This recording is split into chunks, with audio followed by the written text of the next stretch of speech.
what they're doing with their lives, the successes that they've had, and once in a while we are lucky enough to even get them to come visit and say hi at graduation. You're ready. Okay. Some of you may remember Alex Miller as the Scarecrow in The Wizard of Oz. That was quite a few years ago, 4 or 5, something like that. Since Kentwood, Alex has been living in New York City and has been very fortunate enough to pursue an acting career. He's been featured in several shows on the Biography Channel and had the privilege of working with Stephen Van Zandt from The Sopranos, filming a movie that premiered in the Broadway show The Rascals. He's had dinner with people like Bill Murray and Mark Bregman. He's recorded voiceovers for fragrance commercials for Jib and Robert Cavalli. He's also, at the same time, been pursuing a career as a real estate agent in New York. In 2013, he won the second highest producing agent of the year. To us, however, Alex's biggest accomplishment was making the Kentwood Wall of Fame when he played the Scarecrow in The Wizard of Oz. Alex has come today and we're really pleased and honored to have you. Would you like to come give a talk? Cool. Thank you.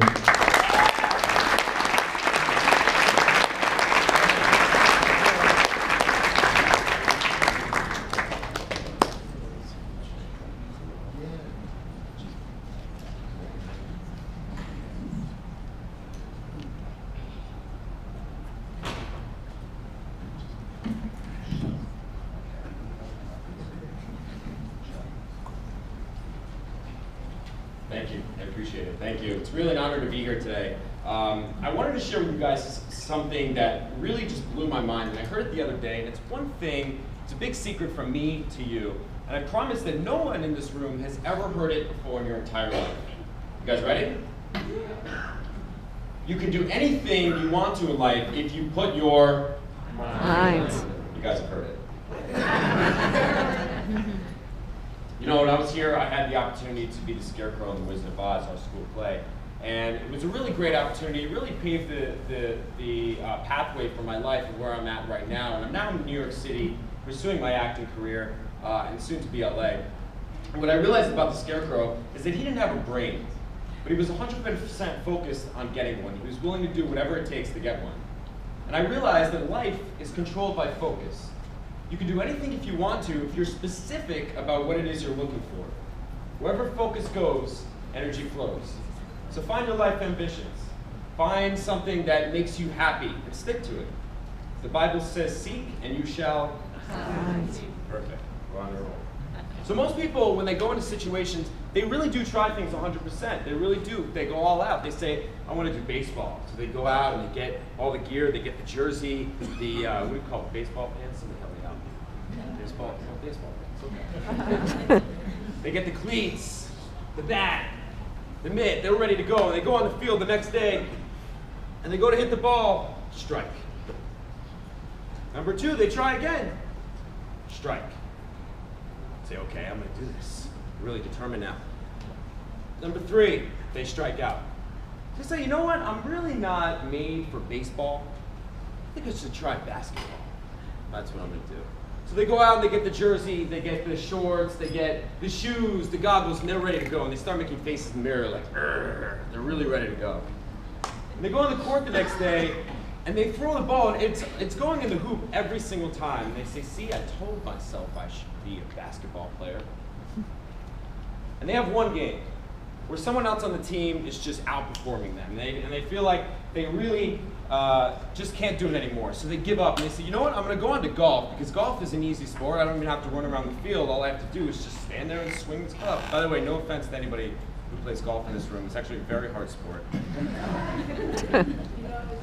So they're doing great. And then they have one day where they just have a bad practice. And they give up. Most people in life are like this. They're flip-floppers. They really, really want to do something, and when something goes wrong, they hit an obstacle, they go on to something else. If you ask the successful people what made them successful in life, these are the people that hit the exact same obstacles. They're just like everyone else. But the difference is that these people woke up an hour earlier or 2 hours earlier than everyone else to get on the court, to be in the office, to be in the field.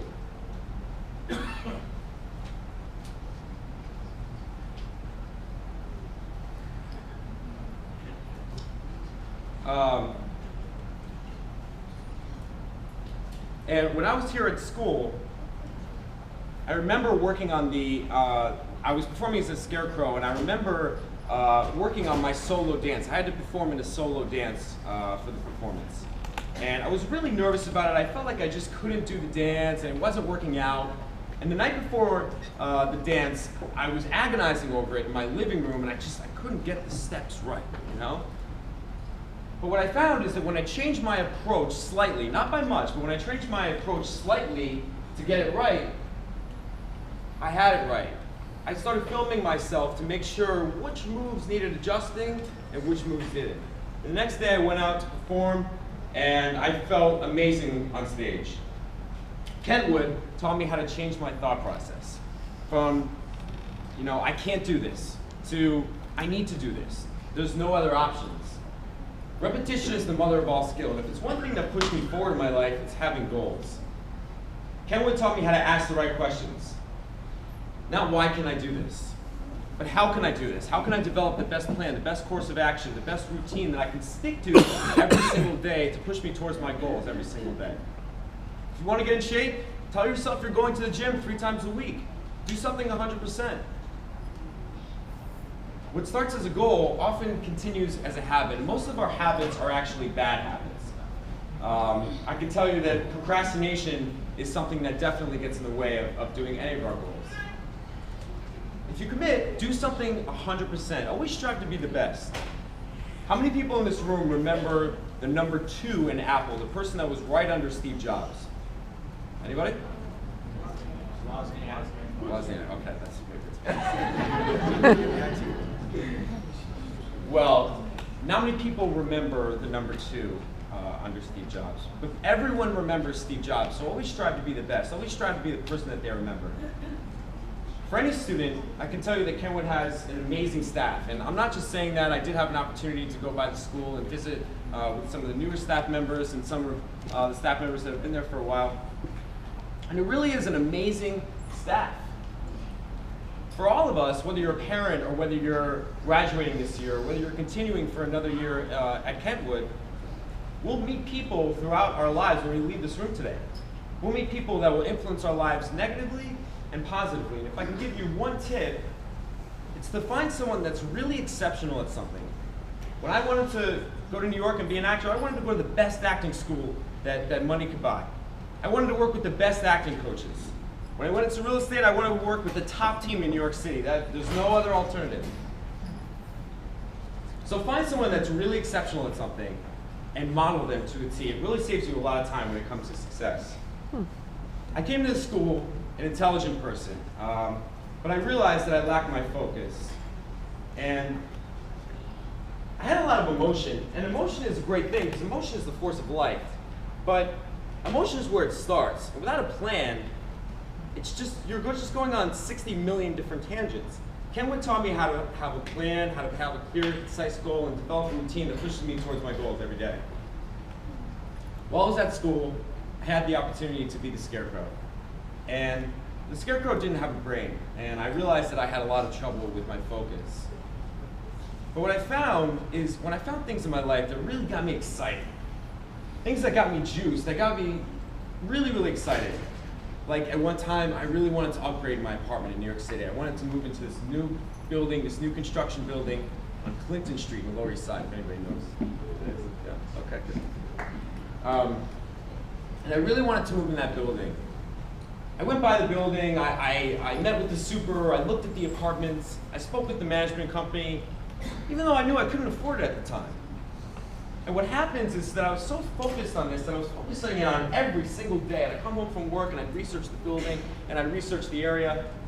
And what happens is I started making crazy money at work, more money I've ever seen in my entire life.